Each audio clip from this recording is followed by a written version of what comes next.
किसी ने ठीक ही कहा है, किसी ने ठीक ही कहा है, एक उलझा हुआ किरदार हूँ मैं, लोग मानते हैं समझदार हूँ मैं। एक उलझा हुआ किरदार हूँ मैं, लोग मानते हैं समझदार हूँ मैं। खुद की तलाश में खोया हुआ हूँ, न जाने कैसा तलबगार हूँ मैं। बहुत समय पहले की बात है कि किसी गांव में एक किसान रहता था। उसके पास खेती की बहुत सारी ज़मीन थी। परिवार में केवल उसकी पत्नी और बेटी थी। बेटी अभी उम्र में बहुत छोटी थी और पत्नी घर के काम में व्यस्त रहती थी। अतः खेती का सारा काम किसान को ही करना पड़ता था, जिसके कारण वह बहुत व्यस्त रहता था और काम की अधिकता के कारण कुछ परेशान भी रहता था।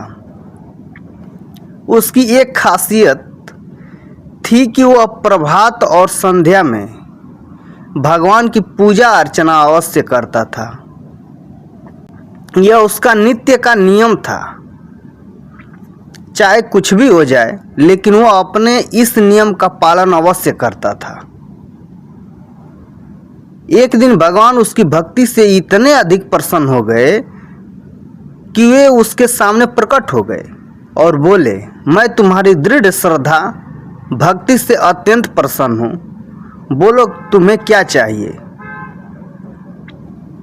यह सब देखकर वह किसान आश्चर्यचकित होते हुए बोला कि हे भगवान, मेरे पास आपका दिया हुआ सब कुछ है, किसी चीज़ की कमी नहीं है।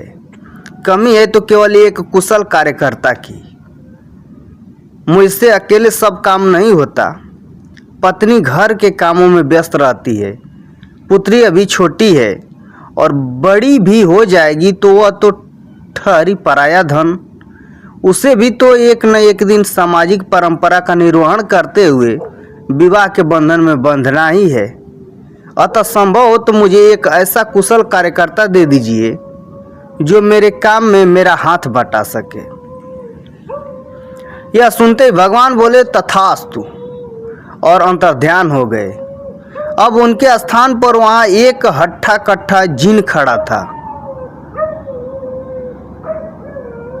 वह किसान से बोला, मैं आपकी सेवा में उपस्थित हूँ।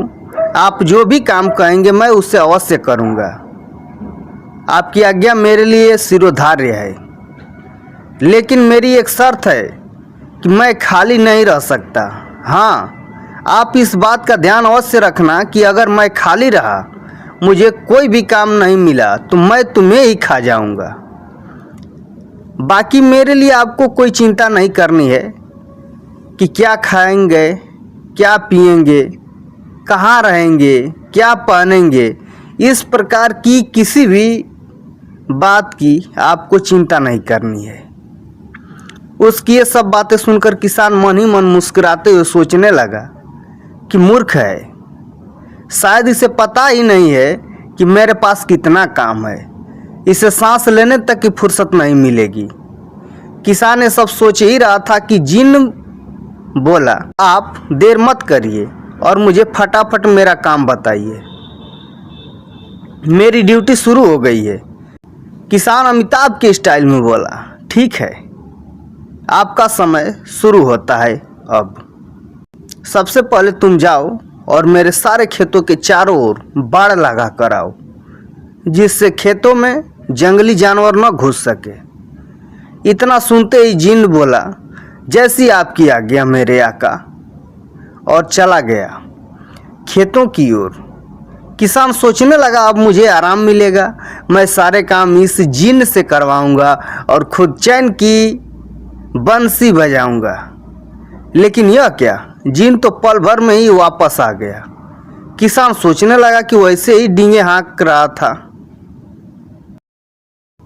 इसके बस की नहीं है। खेती का काम शायद भगवान ने किसी गलत आदमी को भेज दिया है। जिन बोला, आपकी आज्ञा का पालन हुआ मेरे आका। आप चाहे तो जाकर निरीक्षण कर सकते हैं। मैंने सारे खेतों में बाड़ लगा दी है। अब मुझे आप मेरा अगला काम बताओ, वरना मैं आपको खा जाऊंगा। किसान घबराते हुए बोला, अच्छा, अब तुम जाओ और खेतों के चारों ओर 100-100 फुट गहरे कुएं खोदो। जिससे खेतों में सिंचाई करने में कोई परेशानी न हो। गर्मी के दिनों में पानी की बहुत परेशानी होती है। जिन्न बोला, जो हुक्म मेरे आका। और वह कुछ ही मिनटों में वापस आकर बोला, हुक्म की तालीम हुई मेरे आका, अगला काम बताओ। किसान बोला, अच्छा, अब तुम जाओ और सारे खेतों को जोत कर आओ, जिससे उचित समय आने पर बीज बोया जा सके। जिन्न बोला, जैसी आपकी आज्ञा मेरे आका। बस आप तो गुलाम को काम बताते रहिए। और वह चला गया। किसान को बड़ा आश्चर्य हो रहा था कि यह इतनी जल्दी इतना अधिक वह कठिन काम कैसे करके आ जाता है। वह सोचने लगा, कहीं ये मुझे उल्लू तो नहीं बना रहा है, अतः जाकर एक बार देखना चाहिए। किसान खेतों की ओर गया तो देखकर स्तब्ध रह गया कि वास्तव में जो जो काम उसे बताए थे वे सब काम पूरे हो गए थे।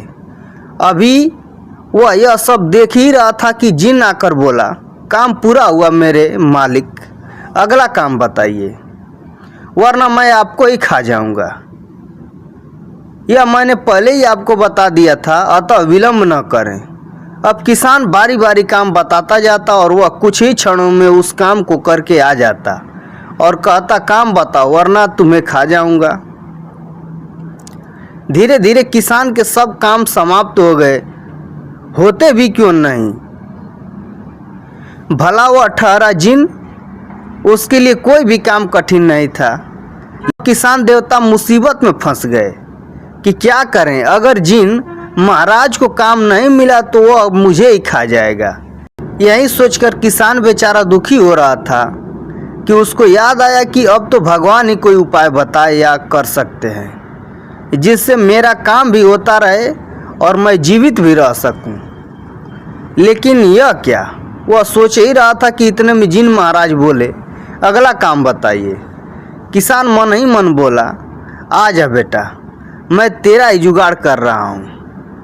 मैं ऐसा उपाय सोच रहा हूँ जिससे सांप भी मर जाए और लाठी भी न टूटे, वाली युक्ति चरितार्थ हो जाए।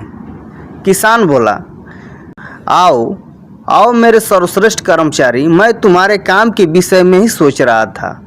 अब तुम एक काम करो, तुम अरब के देशों में जाओ और वहाँ बसेरे के मोती ढूंढो। वहाँ पर ये मोती बहुतायत में पाए जाते हैं। तुम वहाँ से 10 बोरी मोती लाओ। जिन्न बोला, जैसा आपका आदेश, और चल दिया अरब के देश की ओर। अब किसान ने सोचा फटाफट कोई ऐसा उपाय किया जाए जिससे कि भगवान पुनः प्रकट हो जाएं, क्योंकि वे ही कोई उपाय बता सकते हैं। अतः वह लग गया भगवत भक्ति में और भगवान को तुरंत प्रकट होने की प्रार्थना करने लगा। और हुआ भी ऐसा ही। भगवान प्रकट हो गए और बोले, बताओ क्या बात है, इतनी जल्दी कैसे याद किया। किसान बोला, भगवान आपका कार्यकर्ता तो बहुत ही काम का है, लेकिन समस्या यह है कि वह महीनों के काम को पल भर में ही निपटा देता है और कहता कि अगला काम बताओ वरना मैं तुम्हें खा जाऊंगा। मेरे पास जितने भी काम थे वे सब उसने निपटा दिए हैं। अभी मैंने उसे एक लंबा काम दिया है, लेकिन मुझे लगता है कि वह आने ही वाला है। अतः या तो आप अपना कर्मचारी वापस ले लीजिए, वरना कोई युक्ति ऐसी बताइए जिससे मेरी समस्या का समाधान हो सके। यह सुनकर भगवान बोले, देख भाई किसान, दी हुई चीज़ तो मैं कभी वापस नहीं लेता। हाँ, इस समस्या का उपाय मैं तुम्हें बता सकता हूँ। और भगवान ने उसे एक युक्ति समझा दी और अंतर्ध्यान हो गए। किसान भगवान के द्वारा बताई गई युक्ति को सोचकर मन ही मन प्रसन्न होते हुए बोला, आजा बेटा, अब मैं करता हूँ तेरा इलाज, अब खाइयो तू मुझे। इतने में ही जिन्न महाराज 10 बोरी मोतियों के साथ प्रकट हो गया और बोला, ये लो, संभालो अपनी 10 बोरियां और मुझे अगला काम बताओ, वरना मैं तुम्हें खा जाऊंगा। किसान बोला, धन्यवाद, तुम तो वास्तव में एक कुशल कर्मचारी हो। अब तुम एक काम करो, पहले शहर जाओ और 1000 फीट लंबी एक लोहे की चेन लाओ, फिर 1000 फीट लोहे का खंभा लाओ, फिर उस खंभे को ज़मीन में गाड़ो।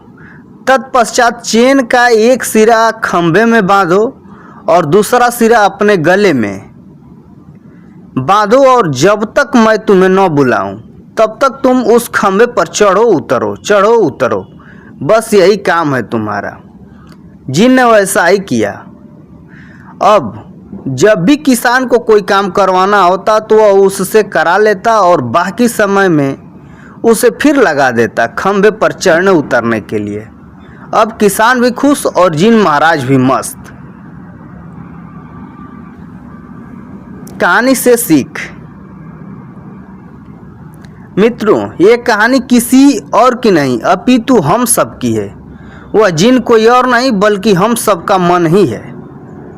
वह जिन है जो खाली होते ही उठपटांग करने की सोचने लगता है।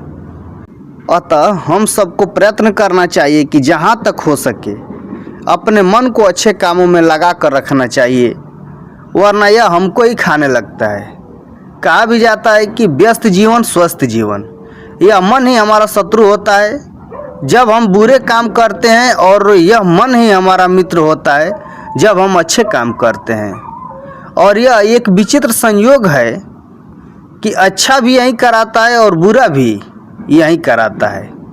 और यह निर्भर करता है हमारी बुद्धि पर, हमारे विवेक पर, कि हम अच्छा करें या बुरा करें। किसी ने सच ही कहा है कि सारी दुनिया को परखना छोड़ दो, क्योंकि लोग अंदर से वो नहीं होते जो बाहर से नजर आते हैं। किसी ने सच ही कहा है कि सारी दुनिया को परखना छोड़ दो, क्योंकि लोग अंदर से वो नहीं होते जो बाहर से नजर आते हैं। आपको यह कहानी कैसी लगी कमेंट बॉक्स में कमेंट कर जरूर बताएं। वीडियो को लाइक, शेयर और सब्सक्राइब करें। आपने अपना बहुमूल्य समय दिया, इसके लिए दिल की अनंत गहराइयों से आपका धन्यवाद।